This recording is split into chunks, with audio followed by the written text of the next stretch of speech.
The pistol squat, also known as a one-legged squat, is a lower body calisthenics skill that looks pretty impressive, and rightfully so, as this movement doesn't just require strength but also mobility, coordination, balance and control. Pistol squats are great to train each leg individually, especially if you don't have access to weights, you're training at home, but still want to build strong legs with a challenging exercise. To perform a pistol squat, you're going to stand with both feet together, shift your weight onto one leg whilst lifting the other leg up. Then we're going to start lowering ourselves down. Really important to make sure that you try and maintain a straight back as much as possible, and also make sure you keep your heel on the floor. To help with balance, you can extend your arms, and you want to make sure you're pushing your hips back like you're sitting down onto a chair. Once you've reached the bottom position, you're going to pause briefly, then you're going to push back up using your entire foot, not just being on your tiptoes. Now let's go through the common mistakes and the limitations. Now the first and the most common mistake is when the heel is coming off the ground at the bottom of the squat. This usually shows that we have the strength, we just lack the ankle mobility. The second mistake is excessive rounding of the lower back at the bottom of the squat.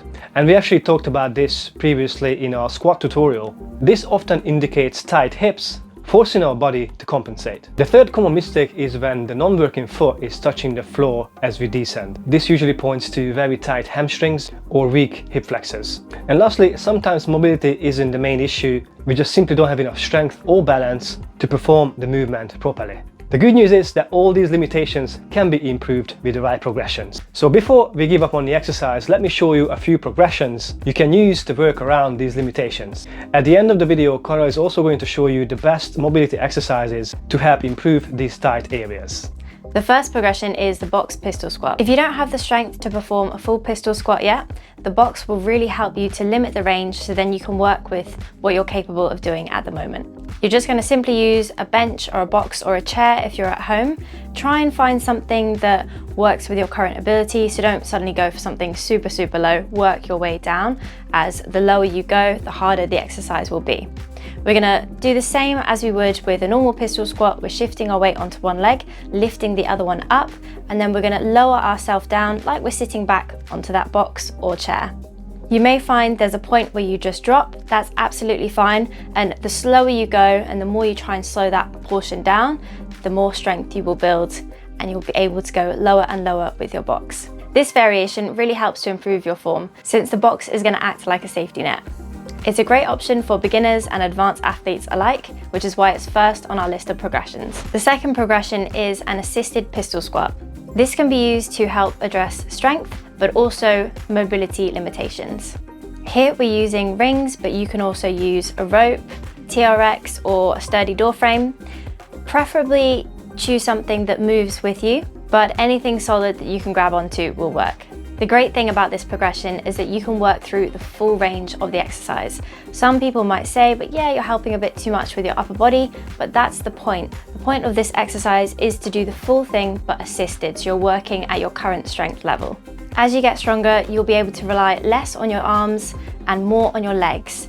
And when you get to a point where you can do 15-20 reps, trust me, you'll definitely be feeling it. Lastly, we have the feet elevated pistol squat. This progression is a game changer, especially if you struggle with your mobility. So what we're doing is placing the supporting foot on a higher elevation. So again, you could use a box or a bench, just make sure it's something sturdy. And then we're gonna go through that full range of the pistol squat, but the leg that is up in the air doesn't have to be so high. So we're dropping that leg lower than our supporting foot.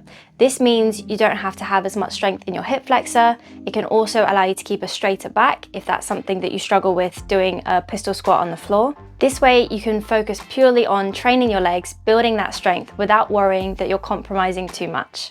However, with this variation, balance can still be a bit of a challenge. If you're struggling with your balance but you really want to work on this full range and develop that strength, then just mix and match the progressions. You can hold on to something to help you work through that. But if balance is something that you would like to particularly work on, then maybe choose something that moves or just press a finger against the wall, just so then you're allowing yourself to work on that particular part of this skill. Alongside these progressions, we also recommend working on lunges and Bulgarian split squats. These exercises help to build your individual leg strength and will ultimately make your pistol squat journey a lot easier. Here are 3 of the main mobility exercises that I would recommend you to work on if you're looking to improve your mobility for a pistol squat. First of all, we have the high lunge pyramid. Now this is a great one to help stretch out your hamstrings, and it also helps to strengthen them at the same time, because whilst you're in this position, you're stretching and you're also balancing, which requires strength. The second one is the ATG split squat. Now this is amazing. You can scale it for all levels. You can use a chair to make it a little bit easier, or you can do it on the floor if you're a little bit more advanced. It's great for improving your hip flexor strength, mobility, and also your ankle mobility. The 90-90 drill is a great exercise for working on your hip mobility and movement. If you'd like to learn more about these exercises, you can watch our full mobility follow along that explains all of these in depth.